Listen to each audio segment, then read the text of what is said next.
right here. Well, folks, Gilbert Arenas is at it again. That's right. You know he had to chime in on the latest Scottie Pippen nonsense.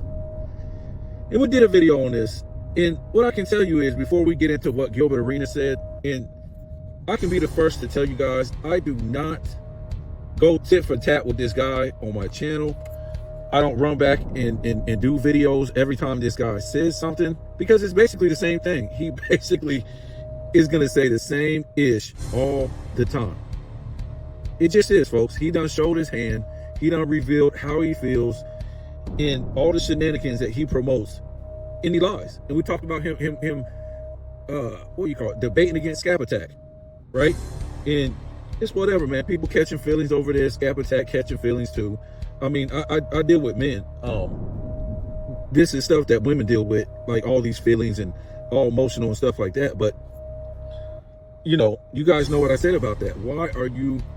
How can you debate a liar? A guy who's going to stack up more lies on top of other lies when you beat him in a debate, or when you are beating him in a debate. So how can you win that? How can you win that? Even if you think you're going to win it, he still wins. He still wins. Because you know why he still wins? Because the NBA fans today, they don't know nothing about NBA basketball, in the history about NBA basketball. So he will always win that. And the fact that he played professional basketball and all this stuff, right? He's the one that has 100 subs on his channel. No, 100 subs, almost 1 million. Is it 1 million? But what I was saying, he averages over 100,000 views per video post. That's that's what we told you guys. The truth is ugly. Get it away from me. It don't feel good. A lie is beautiful. It feels good. Bring it over here. That's the only way you're going to make money, is lying. Ask ESPN, Stephen A. Smith, Dick Wright, all these people literally have been waking up lying for over a decade now, and don't even blink an eye at it. Don't even stutter while they're lying. Even though Gilbert Arenas, he does stutter a lot while he's lying. Like, well, when he starts his approach to the lie, because he knows it's a lie. He knows it's a lie. So yeah, you ain't gonna make no money off the truth. You can forget about that. What world do you live in? You're on planet Earth, but you might want to go back to some planet besides Earth, or this side of the Earth, should I say? You might want to go to the other side of the Earth, not the other side of the world, the other side of the Earth, if you're gonna get any truth. Because you ain't gonna get no truth out this side of the Earth. You ain't gonna get it, folks. So let's get into this. I was sitting there, and I was just going through the feed or whatever like that, and his video popped up, and I was hesitating. I was like, because I don't watch this stuff, man. It's the same old, same old. It's the same old, same old. A whole bunch of dudes sitting around the set, ex-NBA players. They need money, even though they supposedly made tens of millions of dollars. You know, we just don't know where these sports players' money goes to after they done made, you know, tens of millions a year, 50 million a year, hundreds of millions on 2 different contracts. We just don't know where their money goes. They retire and are running to jump on ESPN desk and be an analyst, or, you know, Fox or CBS or whoever the hell, man, because they need money. But we were told they supposedly made all this money, and they just can't retire after all these years and playing this sport at a high level, all the way since they were little. From elementary to middle school to high school to college, and you know, you did your bid in the pros for all those years, and you retired from making tens of millions of dollars, and you made hundreds of millions or whatever, and you don't want to sit down and enjoy your tens of millions and hundreds of millions of dollars. Wow, that sounds like a damn dream to me. It ain't no way I would want to say anything to anybody that I don't know. I wouldn't care about what nobody had to say. I wouldn't want to work. None of this, folks. That's why I always said this one thing. If I ever hit the lottery, which the lottery is fake, and I don't play the lottery, but, you know, I was asked, what if you hit the lottery? What would you do? And I go, Well, you probably won't see me for about a year or two. It's what? Well, you probably won't see me for a year or two. And they go, what? You ain't gonna buy a Mercedes and, this big $5 million mansion and go shopping and popping tags and partying and all this stuff? I said, that's work. That's more work. That's more stress. What I'm gonna do is,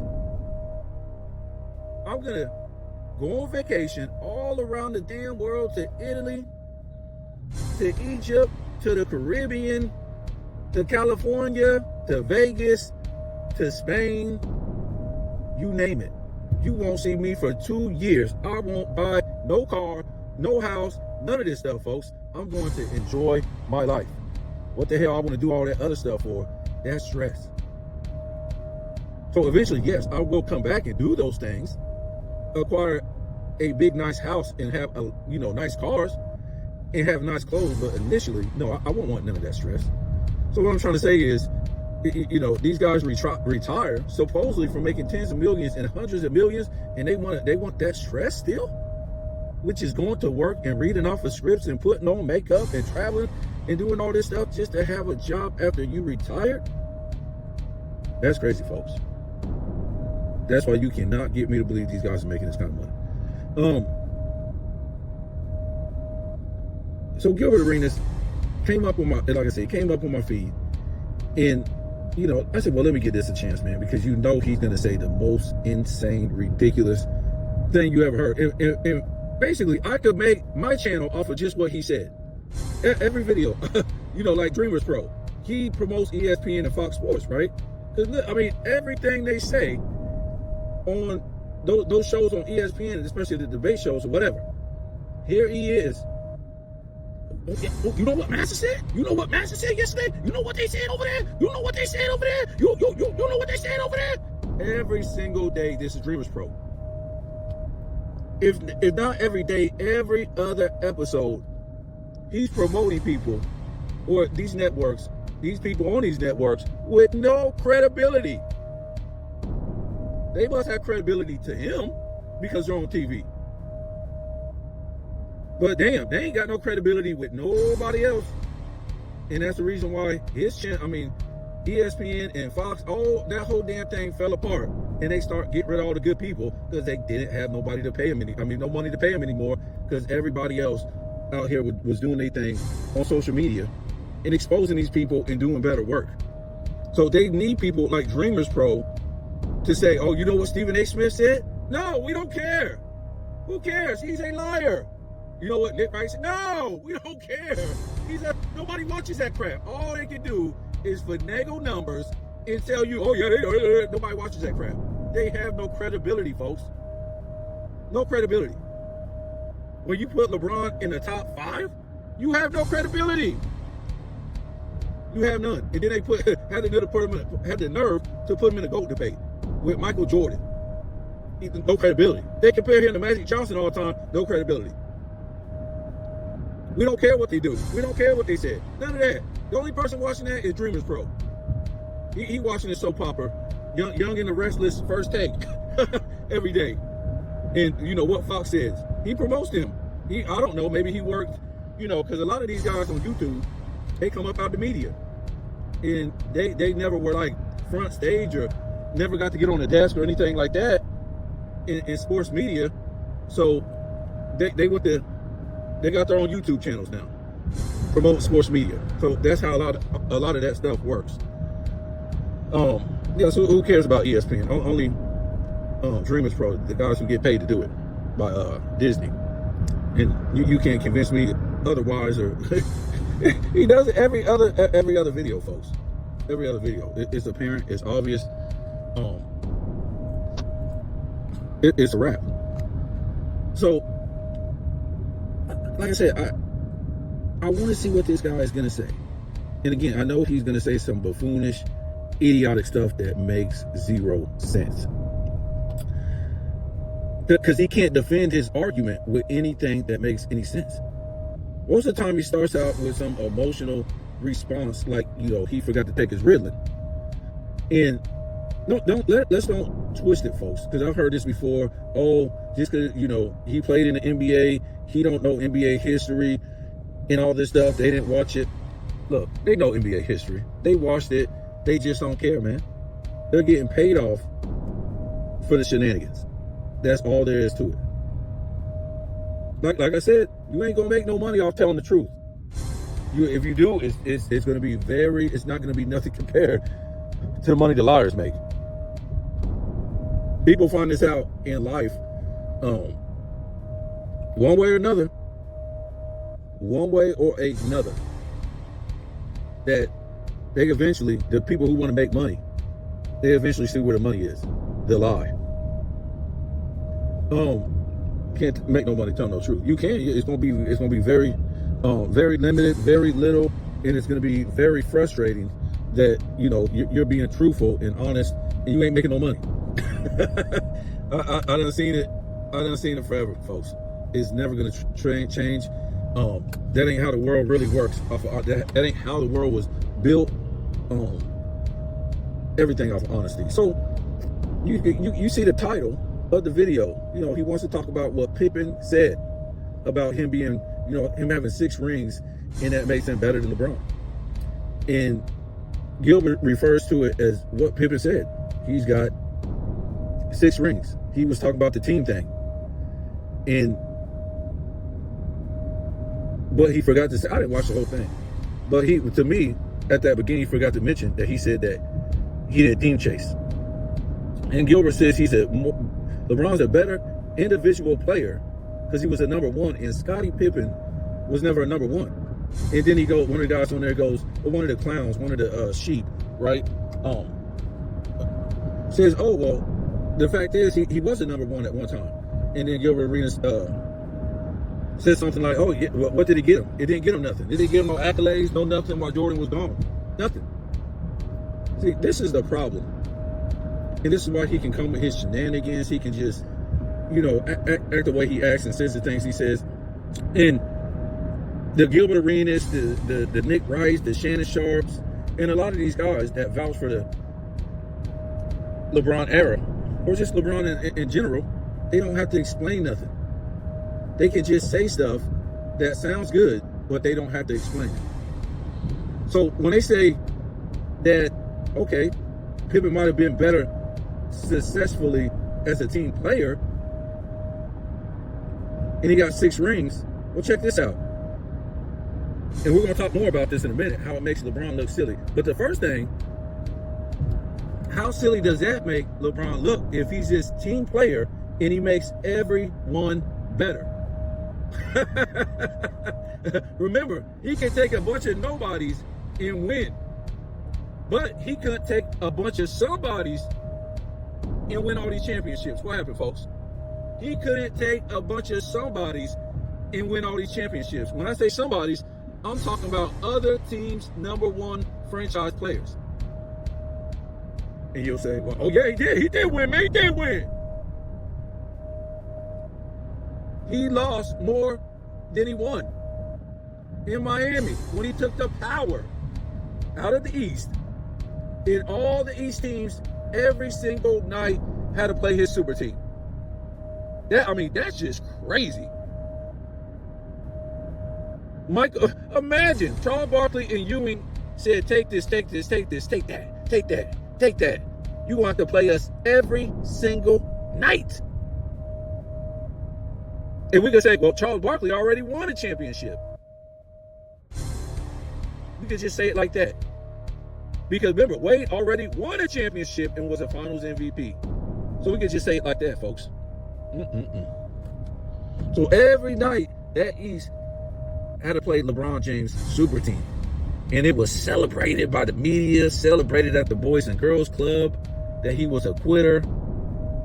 And he cheated to get ahead. So yeah, that's number 1 right there. I thought he made his teammates better. How was Scottie Pippen won 3 in a row with a guy, Michael Jordan, that don't make his teammates better? He's just a ball hog. He's a mean guy.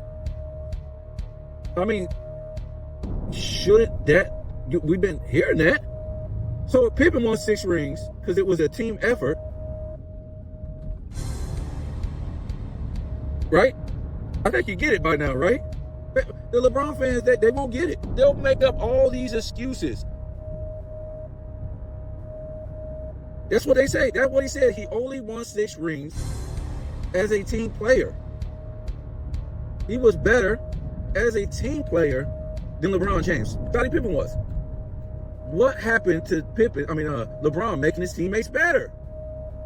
And like I said, we can't say that LeBron went 4 and 6 with just role players or just one other guy that came from another team that was a Hall of Famer. We can't say that, folks. No, folks. He built super teams and he couldn't even make those guys better. How ludicrous is this? He couldn't win as a team. He couldn't do this. Went 2-2 in Miami. Then he went to Cleveland and went 1-3. That's nuts. And then he went to Miami. To LA. It missed the playoffs. And then in 19 got the best damn center in the league. What was it, like 34 or about to turn 34? Like Michael Jordan going to get Shaq at 34, 35. And somebody told me, because I use this, this comparison. They said, no, Hakeem did this. No, baby. When Jordan was 34, Shaq was the best center in the league. It wasn't Hakeem. Hakeem was getting swept in 97 by the Utah Plumbers. The Plumbers that, got the greatest back-to-back NBA viewership in 97, 98. Those Plumbers swept. They swept them. They swept Hakeem. And who was it? Drexler and Hakeem Drexler, I think Barkley. Swept them. Those Plumbers. So Olajuwon was out of his prime. Remember, Olajuwon had been playing in the NBA before Michael Jordan came in there. What was that? 80, I want to say 81, right? Ain't that the year that Boston beat him and Ralph Sampson? Olajuwon had been in that, or 82, maybe, whatever. Been in there for a long time. I forget what year that was, but had been in there for a hot minute. So he was, even if you want to say he wasn't old, he was way past his prime. So Shaq will be the comparison. Shaq was the best center in the league in 97. David Robinson wasn't, Alonzo Mourning wasn't, but the Dikembe Mutombo, it was Shaq. Even though Shaq got his ass swept that year too. Even though Shaq got his ass swept that year. I don't know, did the Rockets even get swept? I forget, but they did get beat by the Plumbing Crew. I think that was the year LA did get swept. And I think the next year LA got beat 4-1 by the Plumbing Crew. But nevertheless, to me, Shaq will be the best center in the league. It was a prime Shaq, and stuff like that. So that's like Michael Jordan going to get Shaq when AD and Sir LeBricolot, came together. So he don't make his teammates better because he didn't have all this team success like Gilbert Arenas is saying. Scottie Pippen's success is built on team greatness. Well, LeBron should have exceeded that way more than Scottie Pippen. Way more than Scottie Pippen, because we never heard that kind of thing about Scottie Pippen like we hear about LeBron James. Make his teammates better, make his teammates better, make his teammates better. All we done heard for all these years that LeBron makes his teammates better with very little success. Next, he said that he was never a number one. Scottie Pippen was never a number one, except, and he's so dumb, he forgot to even, he forgot when Jordan left. So I think it was McCants had to remind him. You know how he does. So he starts fumbling, but he never did nothing. He never won no championships. He ain't had no accolades. Well, I think he did get some accolades while Jordan was gone, matter of fact. But, this is what these dudes do. They don't really want to talk about real stuff or real NBA history. He was an all-star, first team defense. I think he won the steals title. What was he, top 3 in MVP voting? Yes, he did get some accolades. So he was number 1 for those almost 2 seasons Michael Jordan was gone. Here's the facts. Pippen was only a number one for that little amount of time. But Gilbert's right. He was never a number one other than that. But these are the facts that Gilbert Arenas and the rest of these fools always forget to leave out. Kyrie was Cleveland's number one franchise player. He just was. He was, when LeBron was in Miami, Kyrie was getting picked number one, and he was Cleveland's number one franchise player.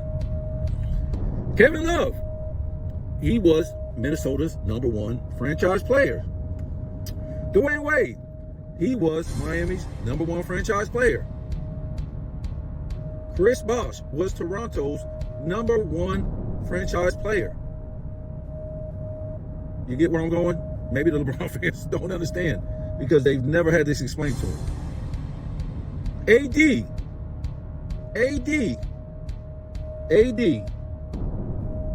number one franchise player of New Orleans. So what does that mean? In my book, that LeBron James was never a number one playing with other teams' number ones. You can't be the number one guy and be a number one playing amongst number ones, especially in their prime, because people will say, "Oh well, he played with McAdoo in their primes, and you left your home." That sealed the deal, baby. That seals the deal. So the best LeBron ever was. He was never a leader. He was never a number one when he was winning championships with these guys. The best he was amongst other number ones and other leaders. That's it, folks. Why did he go get these guys? Did he say, "Oh man, I need these guys, man. These guys are defensive players. I need to get me a Rodman. Horace Grant is gone. I need to get me a Horace Grant out of the draft. I need to get me a Scottie Pippen out of the draft that can play defense. I need some defenders." Well, he had a top 5 defense in Cleveland in 2009 and 2010. What happened? Well, in the clutch, they relied on LeBron defensively. I mean, not defensively, offensively. In the clutch, they relied on LeBron offensively, and he couldn't come through. He can't shoot free throws. He can't shoot the midi. He can't shoot threes. He can't give you no paint work. So this became the problem, folks. This became the problem. So he ran town to town like a damn gypsy, looking for what? Offensive players. You always see that graphic, right? You see all the defensive, the guys that made all these defensive teams for Michael Jordan's teammates, because Michael Jordan never ran for offensive players, folks. He was the offense. He didn't need nobody to shoot for him. He was the offense. The greatest offensive player ever, I would think, because, you know, he could work in the paint. He could work outside the paint and stuff like that. We would say Wilt, but Wilt really can't work outside the paint like that. I mean, yeah, he could work on the block, but he really can't get out to that mid-range. And he was a liability free throws for sure. So what I'm trying to say is Michael Jordan never ran to get offense because he was the offense. And he was a great defender. He just needed guys to play defense with him. LeBron ran around basically looking for both, right? But since the NBA really had cut out defense, it really didn't affect him too much because he could always get praise for playing help defense. You know, the chase down blocks? That's basically help defense. He made 5 first defensive teams on help defense, folks. That's great. That's basically what he did. Basically the same thing that Larry Bird made his defensive teams on, right? So if basically his second defensive teams off of help defense. So if it was any real defensive players at his position at the time, like it was for Larry Bird, and they really had real defense in the NBA like they used to, at best, LeBron James would only be making the second team his entire career. So what you guys basically know what I'm saying. It's not rocket science. LeBron James has never been a number one. This dude has went to other teams and been the face of the damn team. Ain't that crazy? You left your home, you melted down. You don't have no overall skill set on offense or defense, and you left your home to play with other number ones in another number one's home, and they put this guy as a face like he's helping them. Oh, dude, they're helping you. You came looking for them because they got something you can't do, which is shoot and play damn defense when it comes down to it. Gilbert Arenas, man. I mean, I was gonna say, you can't take these guys serious, man. These guys, I don't. They know about basketball, folks. They're trying to be funny because, like I said, we go back to it over it a lot. The truth makes no money. Ain't no money in the truth. You're gonna find that out later on in life. If you just young and gullible, and you out to make money and be a businessman, do this and do it right, you're gonna find that out real quick.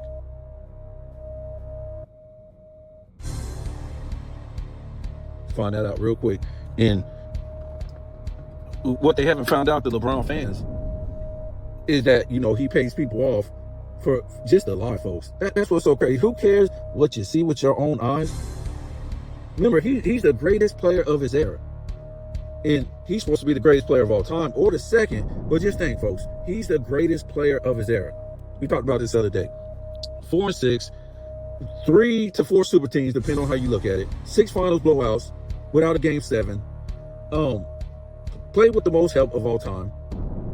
As far as other teams' number 1 franchise players, he played with these players in their prime.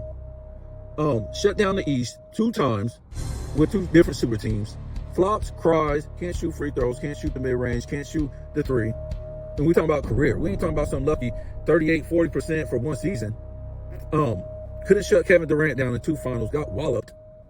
You could have been like, well, we're going to let Curry beat us. Nope. Kevin Durant won back-to-back MVPs in your grill, and you still doing business with the man, having him come save you on the damn Olympic teams, and Curry beat you. Well, yeah, but anyway, Scott, don't play. Look, the man never had 200 steals in a season. Michael Jordan had that 6 straight seasons. Never had 100 blocks in a season. Michael Jordan had that back-to-back seasons. A turnover machine, a blamer, travels, care. I mean, what I'm trying to say, this is the greatest player in his era, folks. What does that say? I mean, that's just bad news for Curry, Durant, Harden, Paul George, all those guys. And this is why they like to defend them. Because they're looking bad. The guys in my top 5, they were winners and had only two statistical accolades. So the guys that's in my top 5, they got all kind of ish.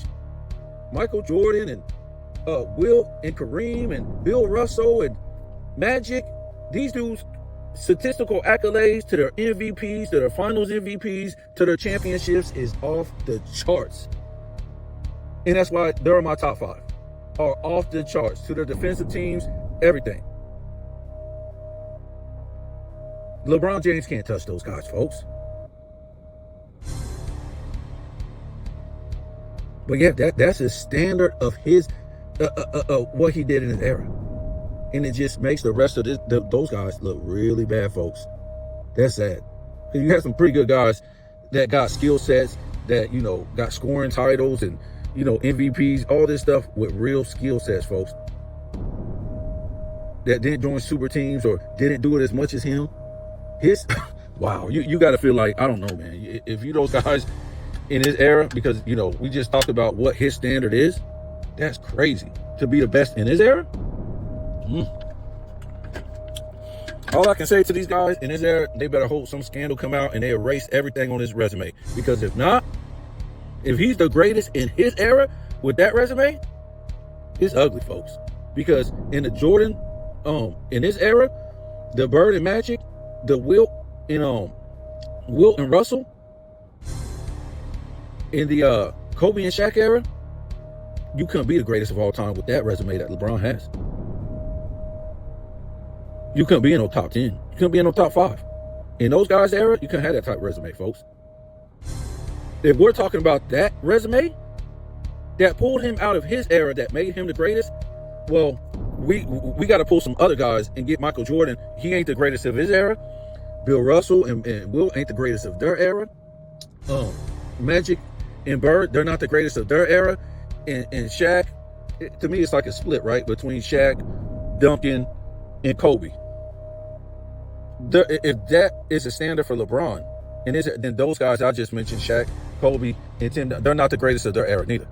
You're gonna have to find lesser guys of those eras. Those guys, you got to find lesser guys of those eras of the guys I just mentioned, because that standard is too high. Of what those guys said, the Jordans, the Wills, the Kareems, the Magics, the Kareem. I forgot even Kareem. Kareem is the 70s to me, even though he didn't win a lot of championships, he still was the best player in the 70s.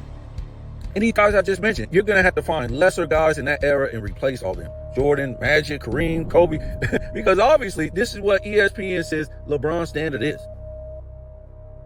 The bar has been lowered, and it looks like the bar is going to continue to be lowered as we go on, because they got to find some way to justify LeBron James and why the standard was lowered for him.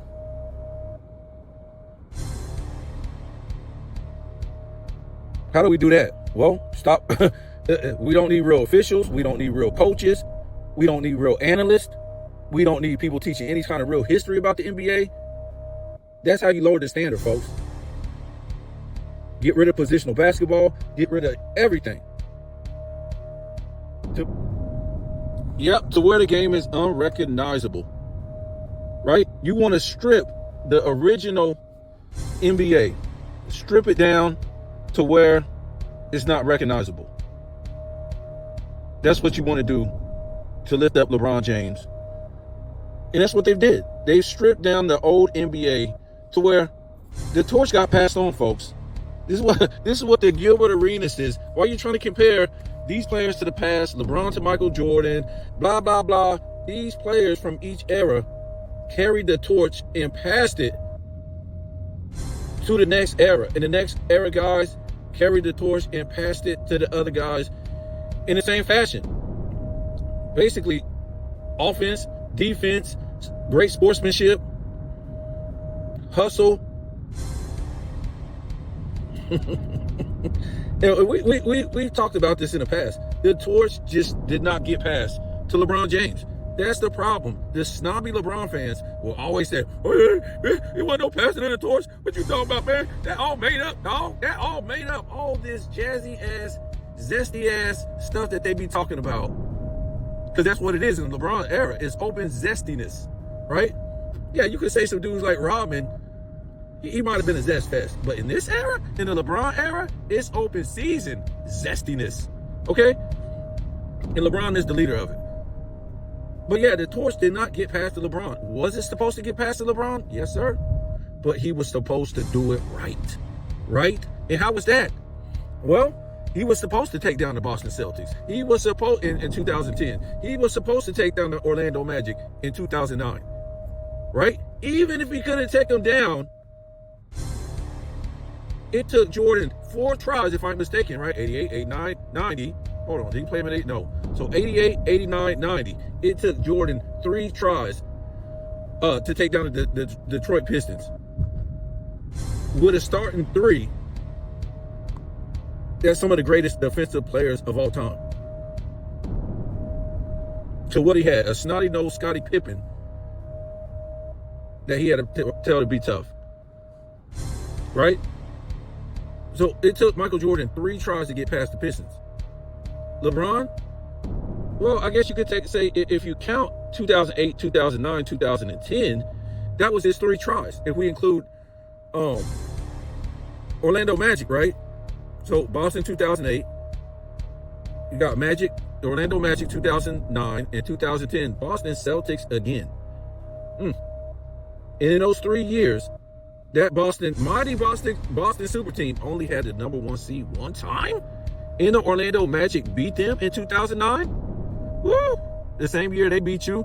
So that Boston team wasn't that mighty, as we can see, because they only won 1 championship, only had the number 1 seed in the East 1 time. I think they were together like 5 or 6 years.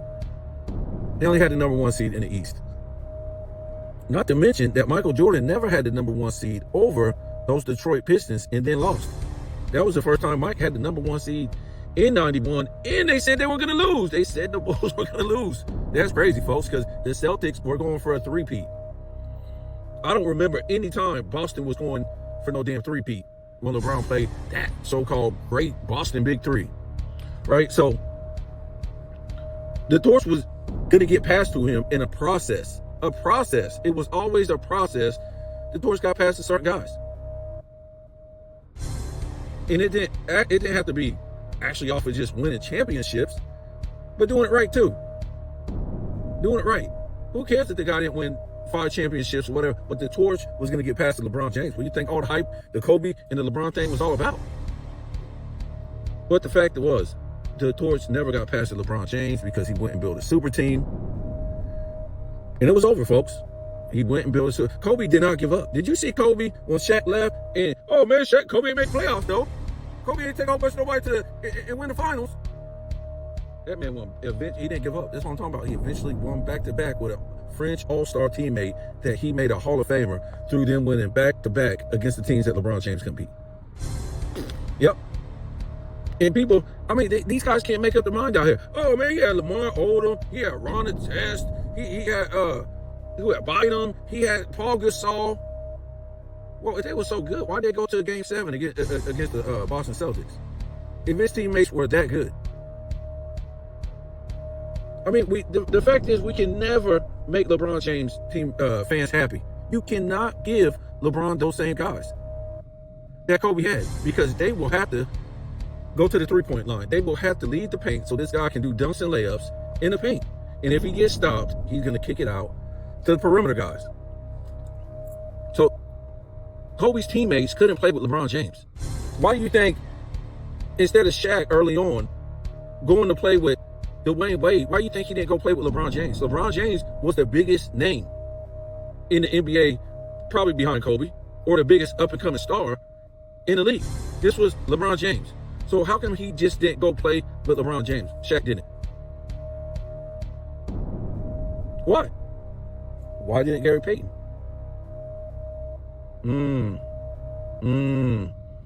Why didn't Antoine Walker? Because those guys already know they can't, even though someone was out their prime or whatever like that, but they know even out their prime, they cannot play their role that they usually play. If you play with Dwayne Wade, those guys, as they did, or if you go play with a Kobe, you can still play your role. And those guys are going to take the burden off of you by being great. They just need you to be great. They just need a great player to be great. That's it. Michael Jordan didn't need Scottie to change his role, or no Bulls or nothing like that. Magic Johnson didn't need Kareem to play his change his role, or Kevin McHale to change his role. No, folks. They just need these guys to do what they do at a high level. That's it. Let's roll. LeBron James needs you to change what you were doing. Needed Chris Bosh to change what he was doing in Toronto. Needed Kevin Love to change what he was doing in Minnesota. Kyrie. Dwayne Wade had to play off ball. All this stuff.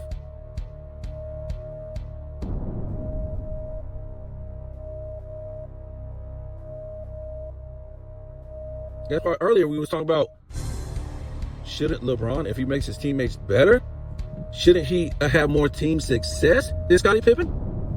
Don't tell me about Michael Jordan.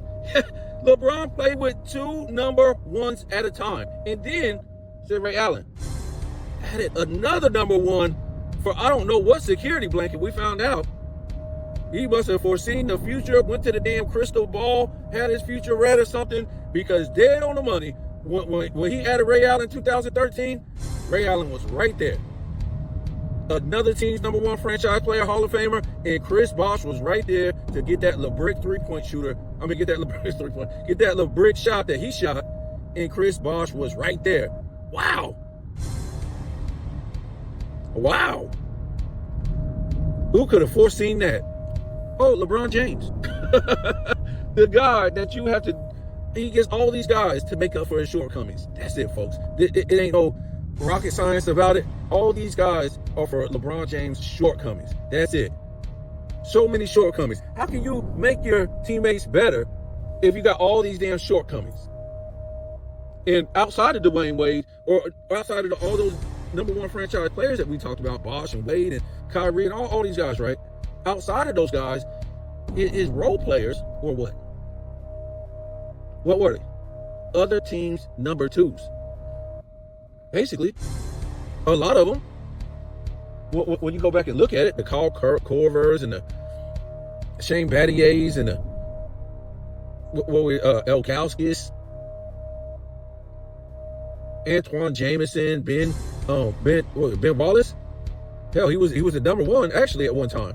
With the Wally Serbiaks, the Larry Hughes. These guys are all like number twos on people's teams, folks. He goes against teams number ones and number twos and can't even make them. That he should have routed the whole damn NBA. At least the East. He should have had the number one seed all 4 times. Well, all 8 times that he had those super teams in the East for those 8 years. He should have had the number one seed every single year. No doubt, folks. Those teams were loaded.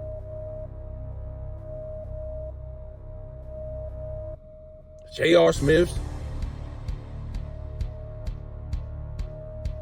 These guys are like number twos on teams.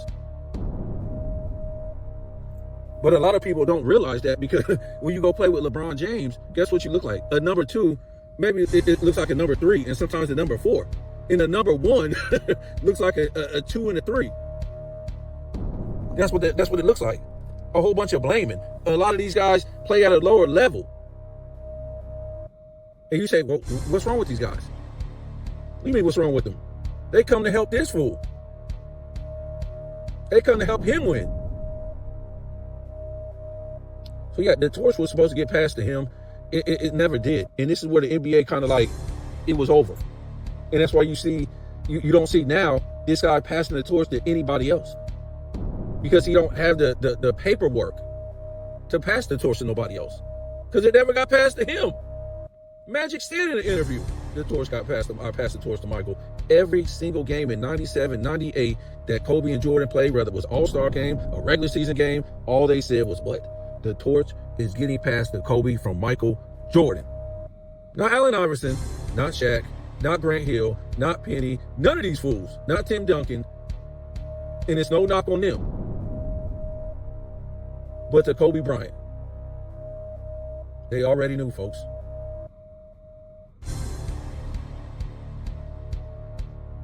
And Kobe came through, winning 3 in a row, carrying Shaq's ass all through the Western Conference for him to win 3 Finals MVPs against no great centers.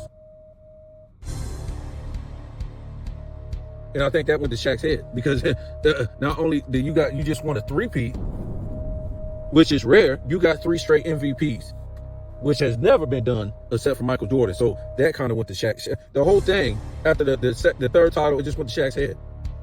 And he's out in Hollywood and everything, folks. I mean, I can see, I mean, it's something great. It's something big. But Kobe had other plans. Like, let's win this 4-peat, and we're somewhere where a lot of people ain't. We're somewhere where the Bulls ain't. Yes, they won 6, but they didn't win 4 in a row. Shaq too busy playing around. So, yeah, that torch ain't never get past LeBron, folks. And we can do it on the strength of that. We can do a whole video. I mean, this ain't no rocket science. We heard what they said in the 2000s, while his fans were still in the scrotum, whatever you want to call it, in the sack.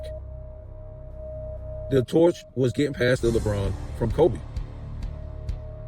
And who cares if you ain't got no perfect finals record? Okay, who cares? Only Michael Jordan did. And you see what they're calling Michael Jordan today and making fun of him and all this stuff? Because he want to be dead-ass serious.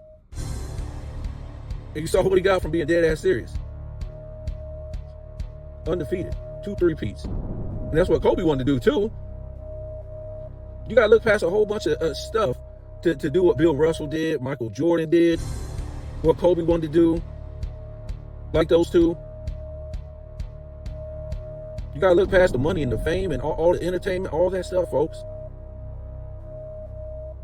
But yeah, LeBron never got the torch passed to him, folks. So he has no torch to pass. The media is clueless what to do. Because the media came and took the damn torch from Kobe Bryant. And once they found out it wasn't going to work, Here they was all in Kobe's face. Hey, Kobe, can you go to the FIBA and help us defeat the plumbers that defeated us? Defeat the LeBron era guys? Hey, can you go to the Olympics and defeat the plumbers that defeated the LeBron era guys? Yeah. Now you want to be in Kobe's face. Yep, you left him for dead with the legal case. You make fun of him, say all he want to do is play basketball. He don't want to hit the club. He just want to be serious, train all the time.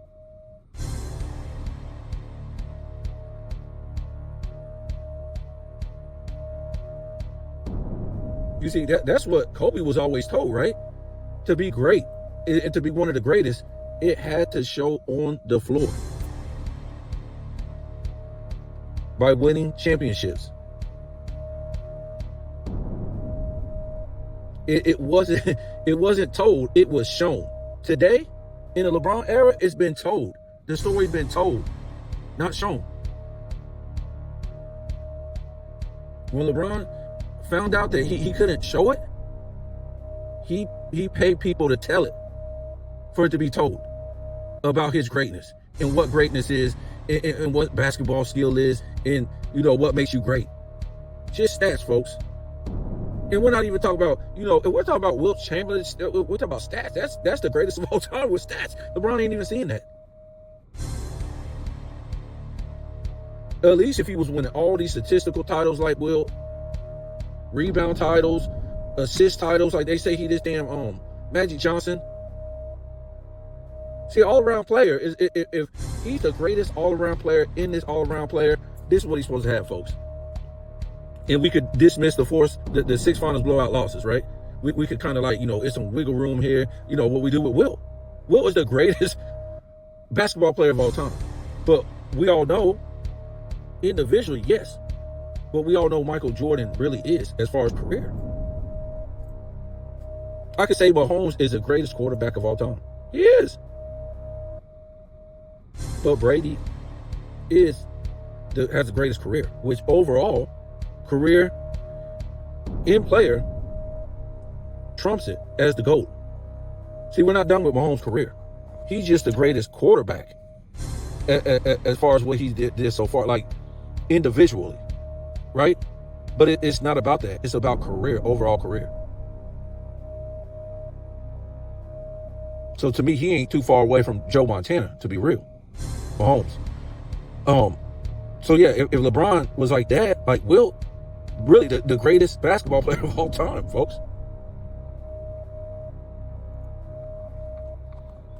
We could give LeBron a little bit of wiggle room and maybe put him in that top 5.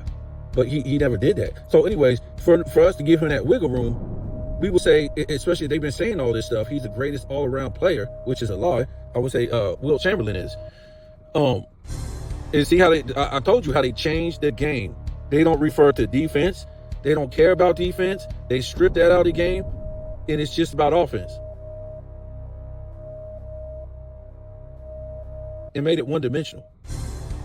So if LeBron James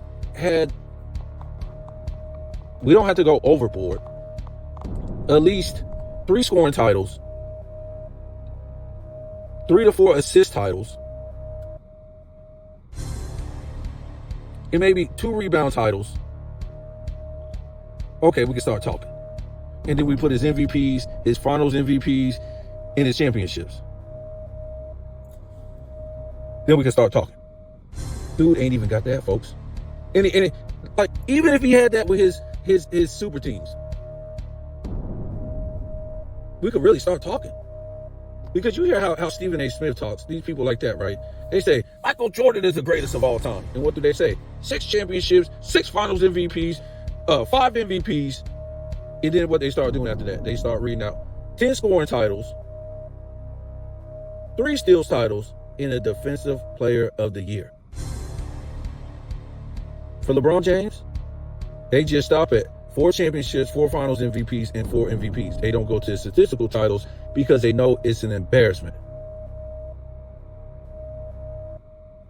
They know that. When Russell Westbrook and Carmelo Anthony and all these other guys, James Harden is winning all the statistical titles, all up in his face, in his era where he was supposed to be dominant.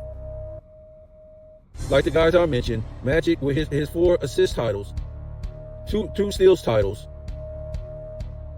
Kareem 1 scoring title. Well, yeah, 4 block titles. I think 1 rebound title. I can't remember, but he don't have more than LeBron James. I can tell you that, way more. And he would have had more blocks, but they didn't count it back then when he first came. So he probably had about 6 block titles. That's what's so crazy about it. Will Chamberlain getting robbed out of block titles in Defensive Player of the Year, but nevertheless 11 rebound titles, 7 scoring titles, assist title. And we already know about Michael Jordan. Who we leave out? Russell. He got his 4 rebound titles. And, you know, like I said, his block titles probably been out 5, 6, splitting with Wilt. This is what I'm saying. This dude don't even come in the top 5. I would, if you know my top 5, Michael Jordan, Wilt Chamberlain, Kareem Abdul-Jabbar, Bill Russell, and Magic. I just can't put LeBron James over none of those guys, and I can't put him over Russell. Russell has 11 championships and 5 MVPs and 4 rebound titles. And probably would have had like 5, 6 Defensive Player of the Years, 5, 6 block titles. I mean, like, what? This is, I keep trying to tell you guys, I don't know what kind of basketball these guys are playing today in the LeBron James era, or was inspired to play by, you know, who they watch. But the guys that I mentioned, they always wanted to be better or as good as those players they've seen in the past. That's a fact. And that was through championships, MVPs, finals MVPs if they was around, statistical titles. That's what they wanted, folks. I just don't know what y'all determine greatness. So what Joker is going to end his career and not lead the league once in blocks, steals, points?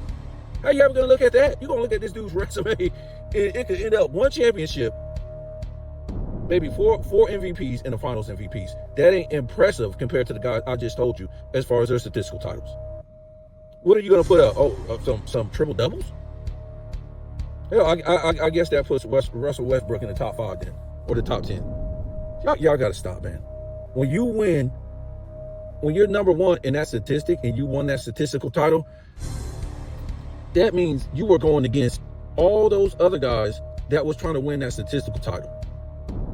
In the past, those guys were great. That was trying to win a statistical title, whether it was rebounding, blocks, steals, points, assists, all that stuff. These guys were the greatest in the league. And most of them were the greatest in history, Hall of Famers and whatever. So if Wilt beat out Russell in rebounds, man, that meant something. If Jordan outscored Dominique Wilkins that year, that meant something. These dudes were all-time scorers, all-time defenders, all-time point guards, and things of that nature, who was trying to get them statistical titles. Dudes trying to get the rebound title from Moses Malone, couldn't do it. Trying to get it from Dennis Rodman, couldn't do it. These weren't just guys that any other guys like they do in this like they do in this era. These weren't no damn Rudy Goberts winning Defensive Player of the Year. You see nobody who ain't an all-time great winning a rebound title, really. You'll see some nobodies who are all-time great getting defensive first team every year. Like, huh? Getting defensive second team every year, huh? The only thing that matters to these fools that makes them great is all NBA and all-star. It's ridiculous, folks. What made these guys great? Because they was going against other great, all-time great guys. What made them great, or what made them feel great, and what made them great in perception, that they was winning these statistical titles. Whether it was David Robinson, Hakeem Olajuwon, Ewing wanted to win something. He couldn't win all of them because he had stiff competition in the blocks category, the rebound category. So did Shaq in the 90s. He won't win no damn statistical titles. It was stiff competition. As good as Charles Barkley is a rebounder, I think he only won one rebound title. That is nuts, folks. Tell me if I'm wrong, but I thought it was 1 rebound title. Even though usually the rebound titles did go to the centers. But he was known for rebounding. But that's how high level rebounding was back then. It wasn't Rick Smith winning the rebound title. I mean, y'all got to stop.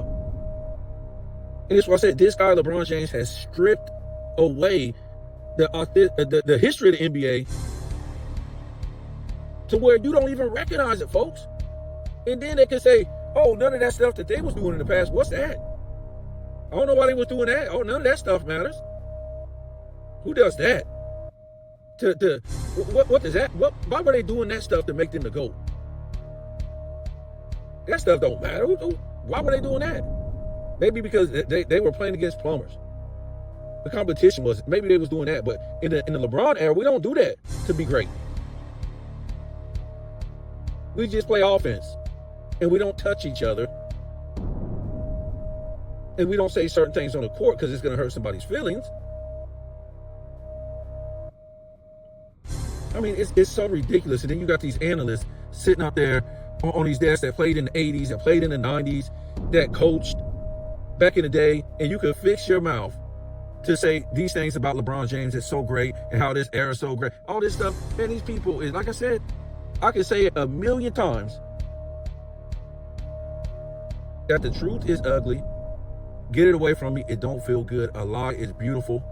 It feels good. Give me some more of it. So at any rate, this is why I don't battle these guys. When these guys say the FYF sports and these guys, oh, well, when you come on, Michael Jordan fans are the best, and battle me. And debate you about what, though? Let's don't lie, man. This is common sense. We don't need stats to tell the truth. We don't need it, folks. You need it. You need it because you lie. That's what all I need is the history of the NBA. All I need the history of reality, which is life. That's all I need.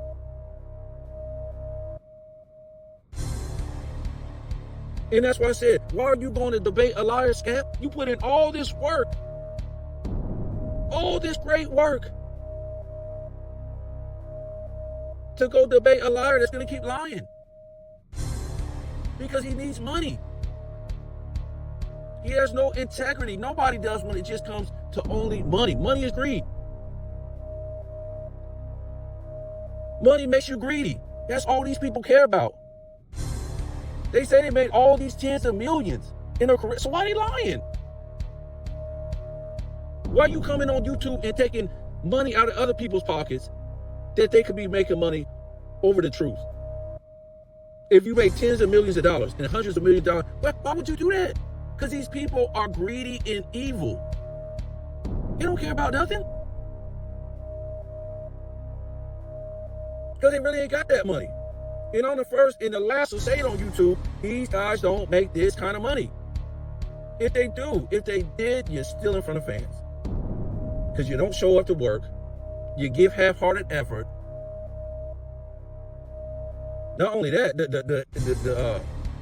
the organization in the NBA is still in front of fans. It starts with them first because the organization people think the organization just give these people money just because they're good basketball players. No, it's the fans, folks. So the organization in the NBA is stealing from the fans first. I mean, are these organizations really giving these guys money or what? Next thing you know, these guys are going to be working at McDonald's when they retire. It's going to be crazy, bro. Like, they always need a job when they retire. You can't even wrap your head around somebody even gave you $3, $4, $5 million. These guys are supposed to make tens of millions and hundreds of millions, and they still got to go back to work after they retire. They got to go coach. They got to do all the, be an analyst, do all this stuff. Whatever you want to do, that's fine. All I'm trying to say is they get up on ESPN, they get up on Fox, they get up on different platforms, they get up on YouTube, and they lie. They lie. To make money now. They don't play sports to make money. They ain't playing sports no more to make tens of millions and hundreds of millions. Now, they lie to make I don't know how much. Depends on how much they lie to get the channel big. That's it, folks. You got to look at stuff for what it is. And it's no two ways about it. You can't doubt your intuition and what you're seeing. That's these dudes telling you that you're seeing something different. So you should say something different. So you should think something different. No, folks, what you see is what it is. These people here to program you. And that's what they call it, a TV program. Now, YouTube is a program. Because nobody really watches TV. Ask Dreamer Pro that. That's why he promotes ESPN. Because nobody watches the crap. Hey, Dreamer Pro, we need you to promote us. And ask your guys, did you see this episode? You see what Molly said? You see what Max said? You see what Steven said? You see what Nick? No! We don't watch that crap. You watch it. And we'll give you some bots. Give you some bot subs on your channel. Yeah, we can talk to YouTube, get you some bot subs. I mean, it just gets me so frustrated that these guys gotta lie. Gilbert Arenas ain't dumb. Arenas. What name is that? I said, well, wait, Arenas? I never heard this name before. Arenas? You know, because I'm a genealogist. So I know about everybody, folks. They can't fool me. I know where you come from and where your family came from, where they originated. All you got to do is find out through surnames, and you can find out. That's it. Arenas, well, so his family came from Italy, came from Europe. His family was part of these black Europeans that came over here. Now, I don't know the other side of his family. I just know the surname he goes by. That's it. That's it. Like Charles Barkley. Yeah. Why do you think they call him Sir Charles? Well, he got some black royal bloodline in his family from Europe. Scottish, Irish, and British. Bet you didn't know that, did you? See, I ain't even gonna get it. I'm not even gonna get into history right here. You guys know how I feel if you listen to my channel, but I just had to throw that out there. But Gilbert Arenas, I just, come on, man, tighten up. These guys, I promise, I do not want to hear you backpedaling. When this guy retires and somebody drop a damn bomb, well, I didn't know, man, and this and that, and that and this, and blah, blah, blah. No, we don't want to hear it.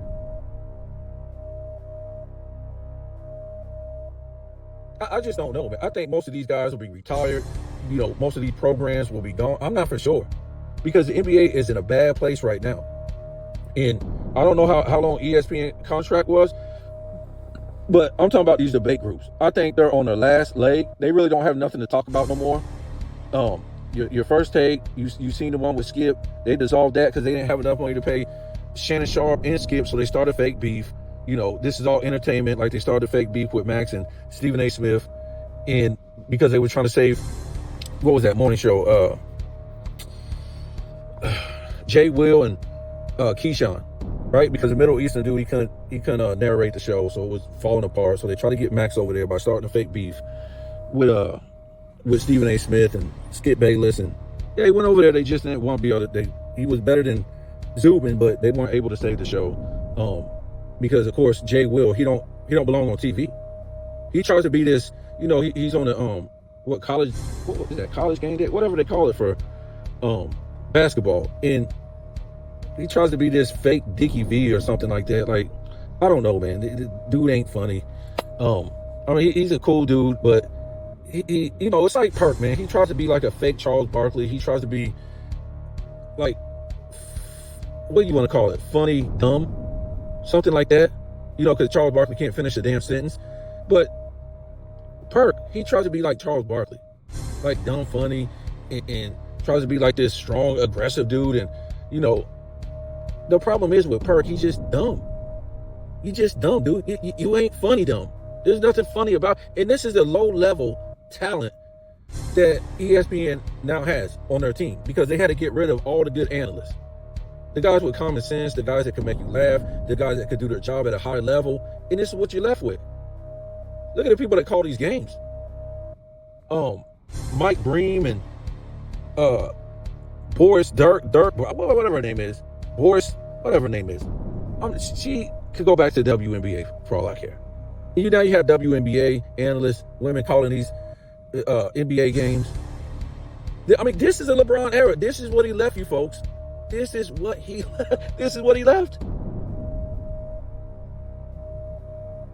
You don't have good analysts no more. You don't have real coaches no more. You don't have good officials. And we told you why. You don't have positional basketball. You don't have real men playing. And this all evolved out of the LeBron James era because they had to find some way to make this guy great. This is the greatness that happened in his era. And this is what he's leaving, why he's going out. Dude's not playing. All this stuff that surrounds the NBA, this is what he left. Kobe didn't leave this. Kobe didn't leave this.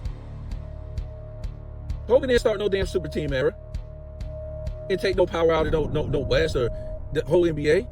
He didn't flop and cry and wanted the defensive rules changed. He didn't like that. When they changed the rules in 2005, he was against it, folks. He was against it. And he showed you how easy it was. He said, well, let me go out here and score 81. He showed you how easy it was, folks. LeBron James was sitting there, couldn't even make the damn playoffs in 2004 and 5. Once they took the defensive rules out, he made the playoffs. Kobe's like, I didn't want this. I wanted men playing like men. I came out of the 90s. It was so gritty in the 90s, I had to come off the bench. We getting swept by the plumbers, Utah. They beating the hell out of, beating Tim Duncan and David Robinson together. They beating the trio of Barkley and Hakeem and Clyde Drexler. Why, folks? Because you couldn't get your points easy. You just couldn't walk to the basket.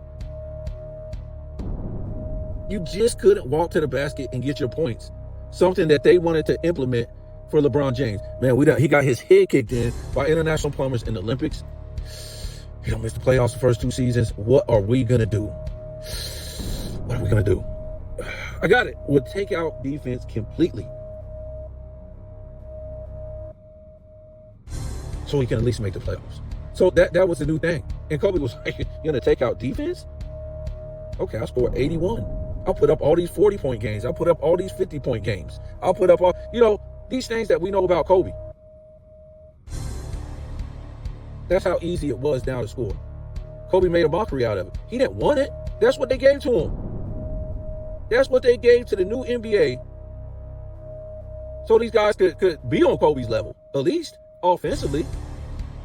Because there's no defense now. Kobe didn't need that, though, to be on that type of offensive level. He did it. LeBron James needed that because guess what? He can't shoot the free throw. He can't shoot the mid-range. He can't shoot the three. He can't give you no paint work. So what I'll do is we'll cut out defense. He'll act like a fake Magic Johnson. Always got the ball in his hand at the top of the key or the three-point line and get these players, put them all out on the perimeter, and he'll barrel down the lane after lifting weights while people are getting smaller in the league.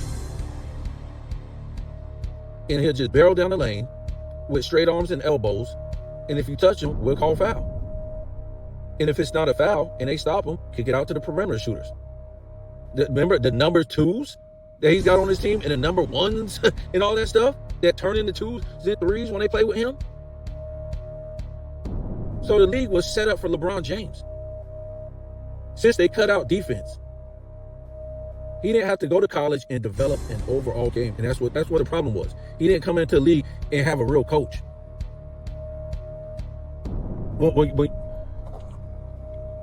When you're in college, or when you're in NBA, you're playing the best of college players.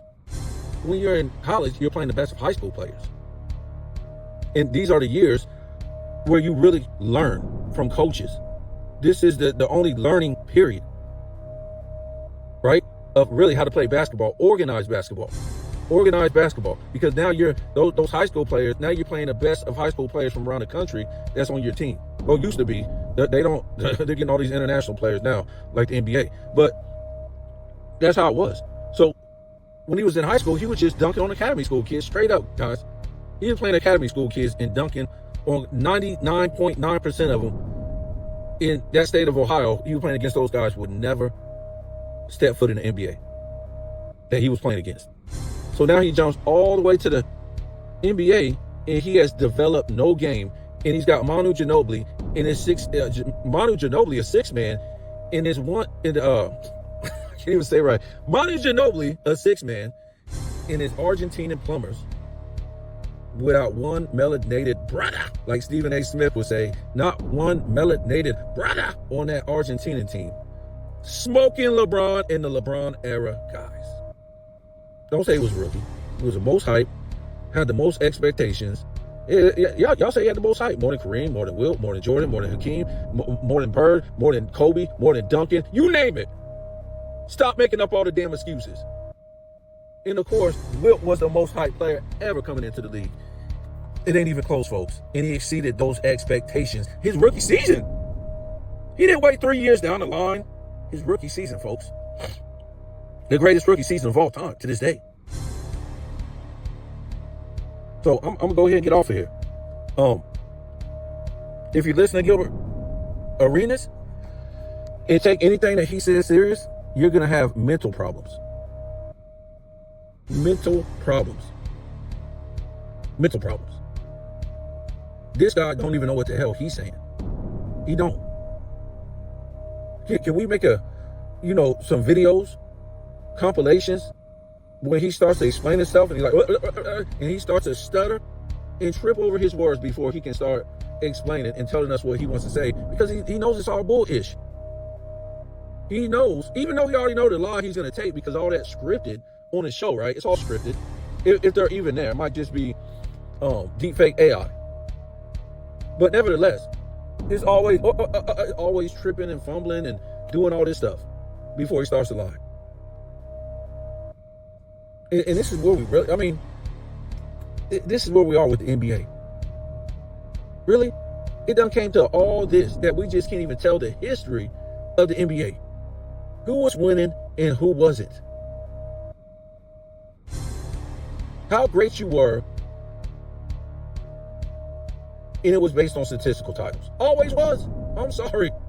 You can't say Moses Malone, oh, he's the greatest rebounder, and he got one rebound title? Man, y'all gotta stop, man.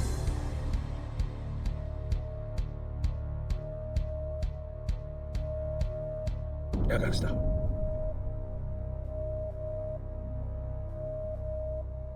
And that's what these guys will say in this era. They're gonna say, what, 10 years from now? Oh, Joker, the greatest all-around player. And you're gonna look down with statistical titles?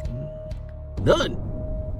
And they just gonna rely on triple doubles in the no-touch era. I would doubt if they eliminate statistical titles just to say, oh, that was the bar of nothing. Why did they have? Let me get off here. But why did they have statistical titles, folks? Because they played positional basketball. So usually the guys that were the better rebounders and won those statistical titles at rebounds and blocks, guess what? They were mostly your centers. And sometimes your power forwards. Your scorers could be anybody. Right? At any position. What about steals? Well, it was probably your guards. What about assists? 99.9%, it was a point guard.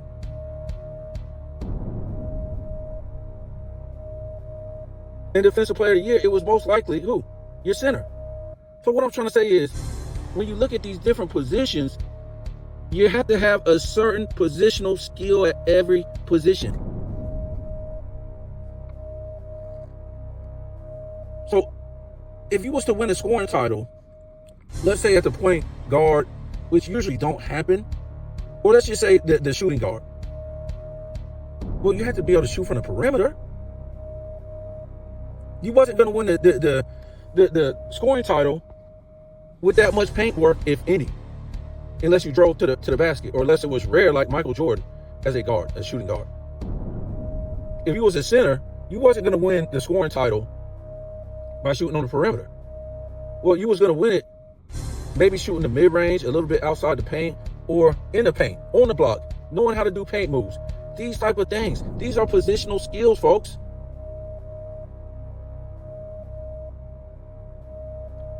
Just like the point guard. You had to have certain dribbling skills, certain IQs, how to run the floor, how to run your team, how to pass in tight windows, how to run plays, all this stuff to get these assists. What about blocks? Well, it usually was a center too. And how do you get them blocks? You had to have certain positional skills. You weren't just tall, say, yeah, I'm blocking this guy's shot. No. You had to practice these things. When to jump, how to jump, everything. The rebounds, same thing. You had to have certain positional skills. Usually it was the center that got the rebound title. But still, you think Dennis Rodman, what was he, like 6'8"? Won all these rebound titles against centers. Why? Because he had positional skills. That's it, folks. Today, these guys have no positional skills. They don't.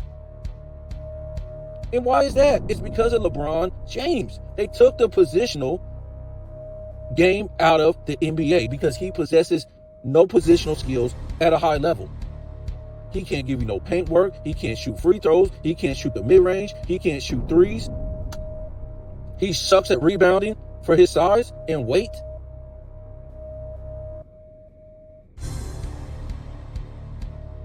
Never had a 100-block season. Never had a 200 steal season. I mean, what are we talking about?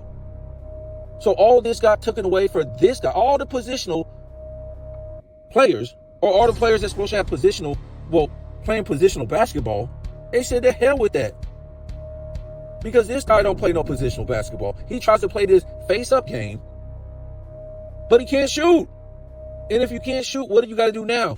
Bull charge the damn lane. That's what's so crazy. You got the ball in your hand all that much on the perimeter, and you can't shoot. You can't average 10 rebounds. Assists a game. You did once when everybody was sick and dying, but usually 7 assists, which is good. It's not upper echelon. It's not great or upper echelon. And like I said, poor 7 rebounds. So he has no real basketball skills, period, and no positional skills. So you basically had a guy bullying over people for 22 years doing dunks and layups. You couldn't even make it in the NBA in the 80s and 90s if that's the only skill you had. That's crazy. You will be a liability back then.